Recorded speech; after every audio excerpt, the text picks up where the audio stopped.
Motivation classes में।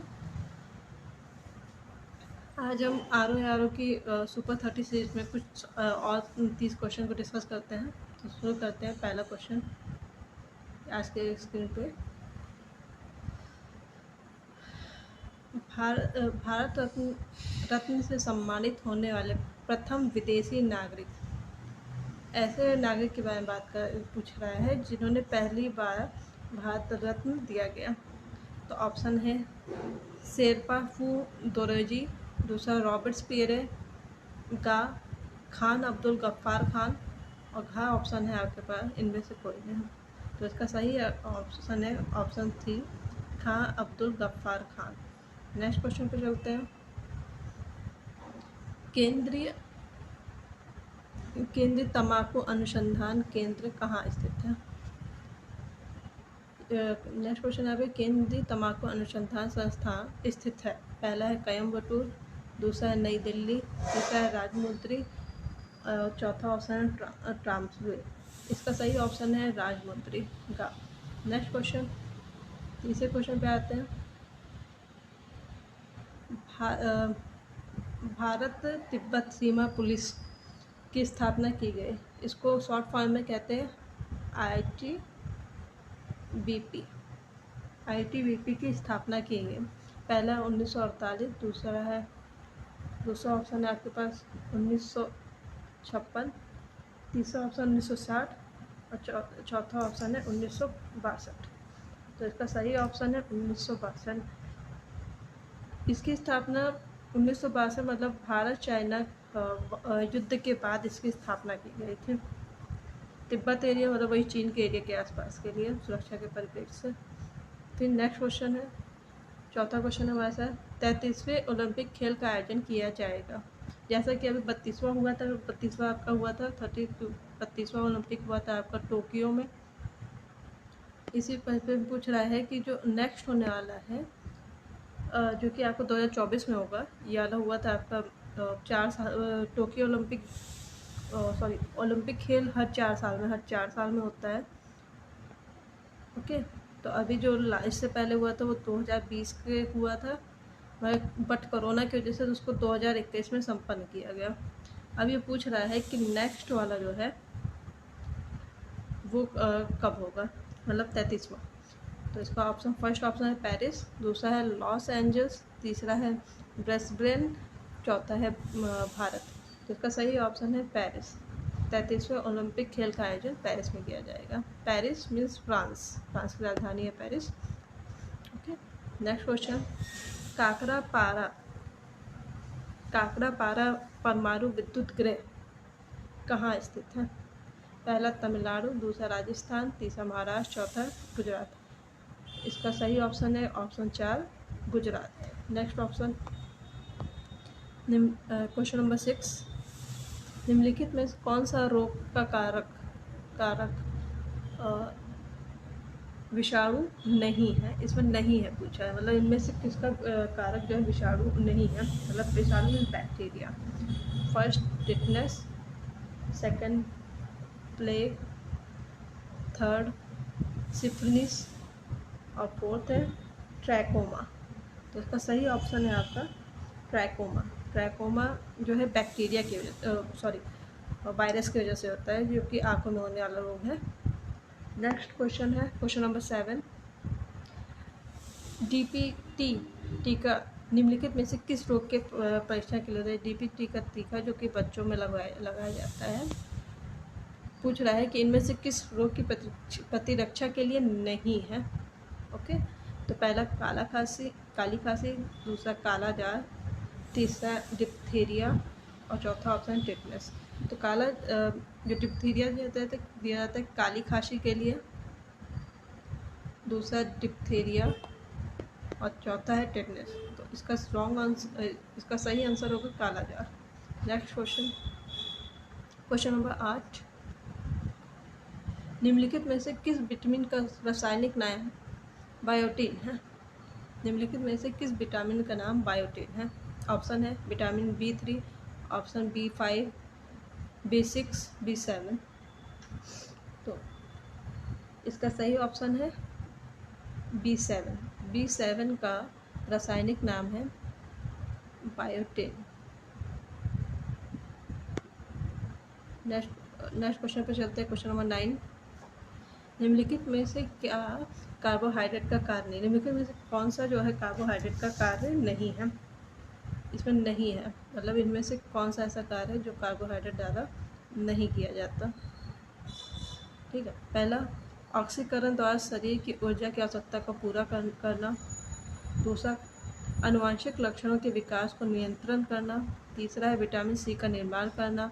चौथा है जंतुओं के बाह्य कंकाल का निर्माण करना। ओके, तो कार्बोहाइड्रेट क्या होता है? कार्बोहाइड्रेट जिससे हमें तुरंत कैलोरी ऊर्जा मिलती है, ओके, कैलोरी के रूप में। तो सबसे तेज़ी से ऊर्जा हमें कार्बोहाइड्रेट से मिलती है। तो उसमें पूछा है कौन इसका कार्य नहीं है, तो इसका कार्य ऑक्सीकरण आनुवंशिकी लक्षण के विकास को नियंत्रित करना इसका कार्य, ये प्रोटीन का कार्य है। Okay, next question, question number 10, निम्नलिखित में से किस कार्य हेतु ग्रेफाइट का प्रयोग नहीं किया जाता? ग्रेफाइट ये कार्बन का अपर रूप भी है, और जो पेंसिल के आगे की तरफ नोक होती है ब्लैक कलर की, वो भी ग्रेफाइट की होती है। तो इसका क्या कार्य नहीं है? पहला ऑप्शन है आपके पास इलेक्ट्रोड बनाने में। दूसरा है आइस फैक्ट्री में। तीसरा है स्टोव की रंगाई में। और चौथा ऑप्शन लोहे के बने पदार्थ का पॉलिश करने में। तो इसका यूज जो है आइस फैक्ट्री में नहीं किया जाता। Okay, next question, question number 11, टमाटर में कौन सा अम्ल पाया जाता है? ओके, अम्ल मीन्स एसिड। कौन सा एसिड पाया जाता है? पहला है टार्टरिक अम्ल। दूसरा है ऑक्सैलिक एसिड। तीसरा है मेथनोइक एसिड। और चौथा है सैट्रिक एसिड। तो इसमें से जो है ऑक्सैलिक एसिड इसमें पाया जाता है। Next question, question number 12, kelvin मापन में हिमांकन बिंदु ताप है। हिमांकन मीन्स होता है बर्फ़। जिस पॉइंट पे आके कोई चीज़ बर्फ़ बनने लगती है उसका टेम्परेचर की बात कर रहा है। नॉर्मली हम लोग सेल्सियस में जो बात करते हैं तो कहते हैं 0 डिग्री सेल्सियस पे जो है बर्फ़ बनने लगता है। ओके, तो यहाँ पूछ रहा है कि कहाँ से इसमें स्टार्टिंग होती है। तो इसका पहला ऑप्शन है आपके सामने 273 केल्विन। फिर दूसरा है 37 केल्विन। तीसरा ऑप्शन है 100 केल्विन। और फोर्थ ऑप्शन इनमें से कोई। तो ये 273 केल्विन होता है, 273 केल्विन, इस टेम्परेचर पे जो है हिमांकन बिंदु ताप शुरू हो जाता है। यहाँ से हिम बनना, कोई भी वाटर की बर्फ़ के रूप में परिवर्तित होने लगती है। फिर next question, question number 13, 20 hertz से 20,000 हर्ट्ज के बीच के आवृत्ति वाले तरंगों को कहते हैं। पहला अपश्रय तरंग, दूसरा है श्रव्य तरंग, तीसरा है पराश्रव्य तरंग, और चौथा है इनमें से कोई नहीं। तो इसका सही ऑप्शन है ऑप्शन का श्रव्य तरंग, मतलब जिसको सुना जा सकता है, ऐसी तरंग नॉर्मली हम सुन सकते हैं ऐसी तरंगों की। नेक्स्ट क्वेश्चन है क्वेश्चन नंबर 14, इनमें से कौन किसकी भेदन क्षमता सबसे ज़्यादा है? पहला गामा किरण, दूसरा एक्स किरण, तीसरा है पैराबैंगनी किरण, और चौथा है इनमें से कोई नहीं। तो भेदन क्षमता सबसे ज़्यादा है इनमें से गामा किरण की। नेक्स्ट क्वेश्चन,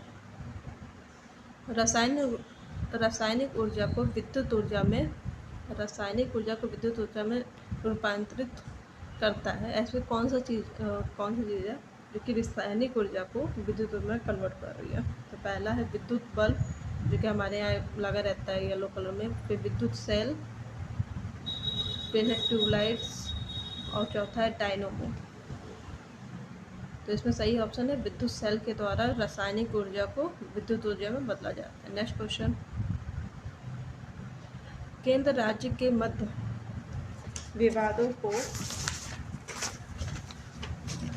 सुलझाने के लिए निम्नलिखित में से कौन सा आयोग शामिल नहीं है? मतलब केंद्र राज्य के में जो भी विवाद है उनको सुलझाने के कुछ आयोग बनाए गए, तो उनमें से कौन सा इसमें नहीं है पूछा है, कौन सा है जो इस परिप्रेक्ष्य में नहीं बना। पहला प्रशासनिक सुधार आयोग, जिसे शॉर्ट फॉर्म में कहते हैं ARC रिपोर्ट, दूसरा है पुंछी आयोग, और चौथा है सरकारी, तीसरा है सरकारी आयोग, और चौथा है राजमन्नार आयोग। तो इसका है पुंछी आयोग के द्वारा ये कार्य नहीं किया जाता, इस परिप्रेक्ष्य से इसका गठन नहीं किया गया था। नेक्स्ट क्वेश्चन है हमारे सामने 17, क्वेश्चन नंबर 17, पंचायती राज में सुधार हेतु गठित समितियों को क्रमवार मतलब सीरियल वाइज लगाना है। ओके, एक सेकेंड, कुछ गड़बड़ हो गया इसमें। तो इसमें पहला हो जाएगा, ऑप्शन पहले में हो जाएगा, पहले सबसे पहले आया था बलवंत राय समिति, जिसको शॉर्ट फॉर्म में BR समिति भी बोलते हैं, BR मेहता, इसको बलवंत राय समिति कहा जाता है शॉर्ट फॉर्म में। यह आया था 1957। सेकंड आया था आपका अशोक मेहता 1977। उसके बाद आया था आपकी, इसके बाद इस परिप्रेक्ष्य में आया था PVK राय समिति 1985, और सबसे लास्ट में इनमें से 1986 में LM संघवी। तो इस प्रकार हमारा सही आंसर हुआ घा, खा एंड गा और का। This is right answer. Okay, now next question, question number 18 पे हम आ गए। भारतीय संविधान में आकस्मिक निधि का वर्णन है, मतलब आकस्मिक निधि फंड की बात की जा रही है। तो पहला है अनुच्छेद 265, दूसरा 266 अनुच्छेद 267, और फोर्थ ऑप्शन है अनुच्छेद 268। तो आकस्मिक निधि की व्यवस्था अनुच्छेद 267 में की थी। 267 में जो है आकस्मिक निधि की व्यवस्था की गई थी, और 266 में जो है संचित निधि की। नाउ नेक्स्ट पॉइंट, भारतीय संविधान में कैट का उल्लेख है, कैट CAT कैट, इसका होता है केंद्रीय प्रशासनिक अभिकरण, केंद्रीय प्रशासनिक अभिकरण इसका फुल फॉर्म है। अनुच्छेद ऑप्शन है आपके पास अनुच्छेद 323 का, दूसरा है अनुच्छेद 345, तीसरा है अनुच्छेद 371J, चौथा है अनुच्छेद 156I। तो इनमें से सही की बात की जाए तो कैट का वर्णन जो है अनुच्छेद 323 का में किया गया है। नेक्स्ट क्वेश्चन, कैग, पिछले वाले क्वेश्चन में हम लोग कैट पढ़े थे। ओके, कैट जिसका मतलब होता है केंद्रीय प्रशासनिक अधिकरण। Okay, central administration tribunal, but इसमें बात हो रही है कैग की। ओके, इसमें बात हो रही है हमारी कैग की। तो CAG CAG, attorney general of India. तो इसमें जो है इसका काम जो है पैसों की जांच परख करना है। तो इसके बारे में पूछा, इसके बारे में क्या आवश्यकता है। हम इसे संसद के दोनों सदनों में समावेदन के पर ही हटाया जाता है, दोनों सदनों के द्वारा जब इसके बारे में कुछ शिकायत की है तभी हटाया जा सकता है। बात सही है।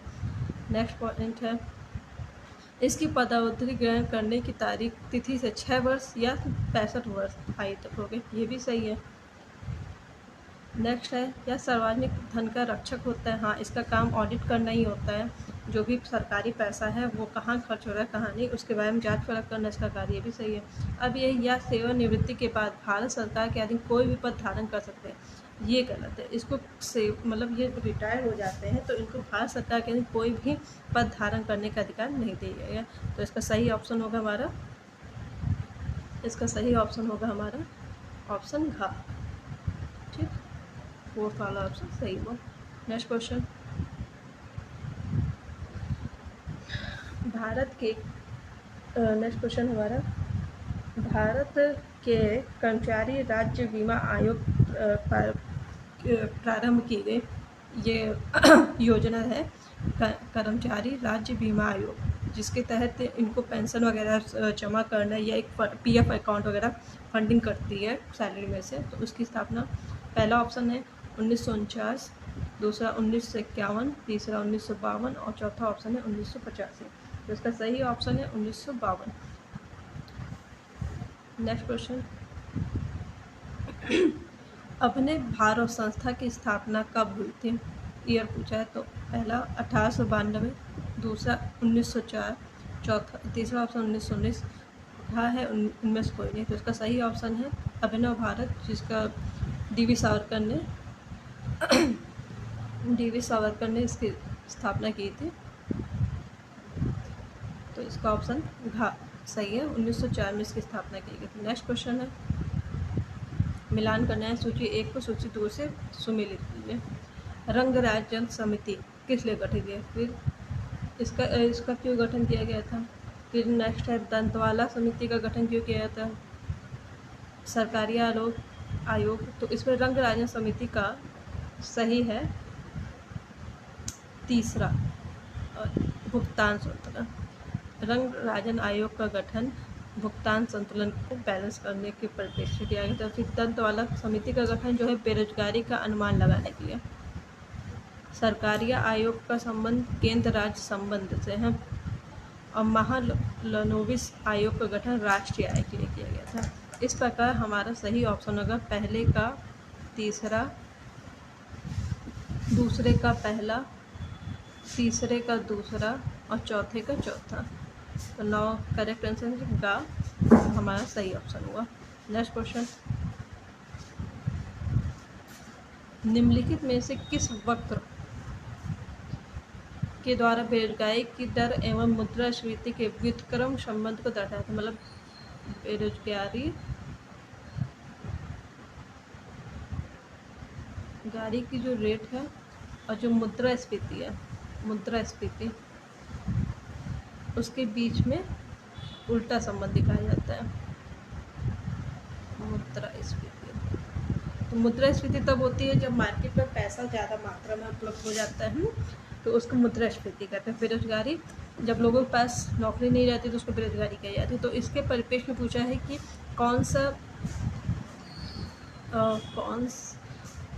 कौन सा वक्र इसके प्रदर्शित करता है? पहले कुंजनेट्स वक्र, दूसरा है लॉरेंस वक्र, तीसरा है फिलिप्स वक्र और चौथा है लाफर वक्र। इसमें इसका सही ऑप्शन होगा लॉरेंस वक्र, सॉरी फिलिप्स वक्र के द्वारा इसको प्रदर्शित किया जाता है। Okay, now next question is 25 number question पर हम आते हैं। मुद्रास्फीति को नियंत्रित करने के उपाय नहीं है। ठीक है, मुद्रास्फीति क्या होती है? जब अर्थव्यवस्था में पैसा रुपया ज़्यादा मात्रा में उपलब्ध हो जाता है, जिसकी वजह से डिमांड बढ़ जाती है। मनी की सप्लाई ज़्यादा होने से डिमांड भी बढ़ जाती है और जिससे महंगाई जो है वो भी बढ़ जाती है। तो इससे मुद्रास्फीति हो जाती है। ओके, तो इसको रोकने के उपाय, क्योंकि इससे मुद्रास्फीति आने से महंगाई बढ़ती है, इसलिए इसको कम करना चाहिए। तो इसके लिए कौन सा उपाय इनमें से नहीं है?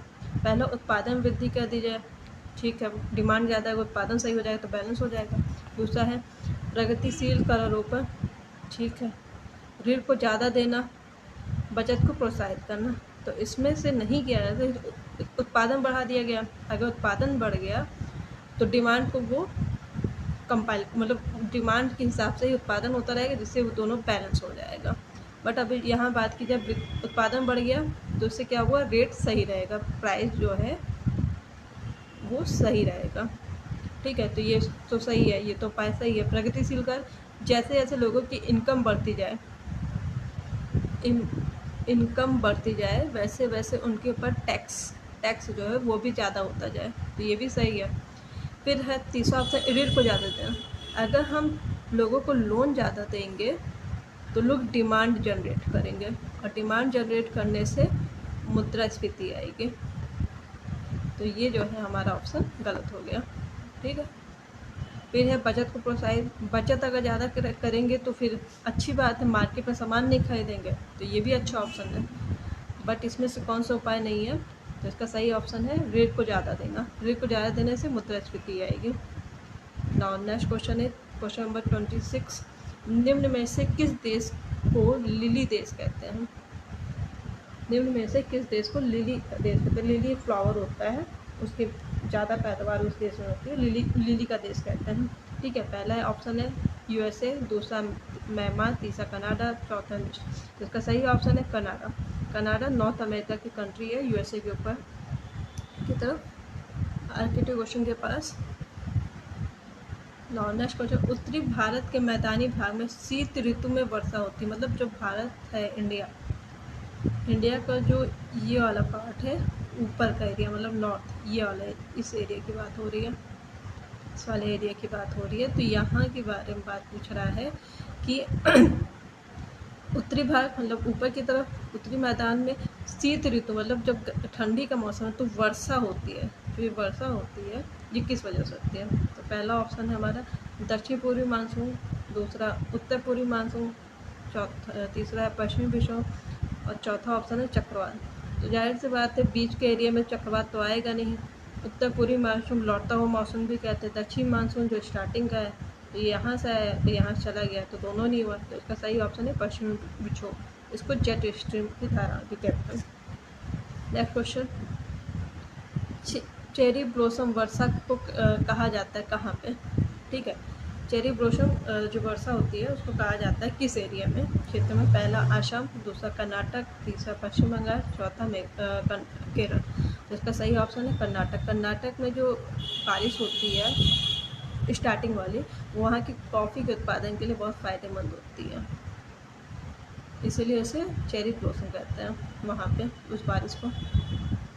Next question, Bokaro steel plant की स्थापना कब की गई हुई थी? पहला 1956, 1960, 1964, 1971।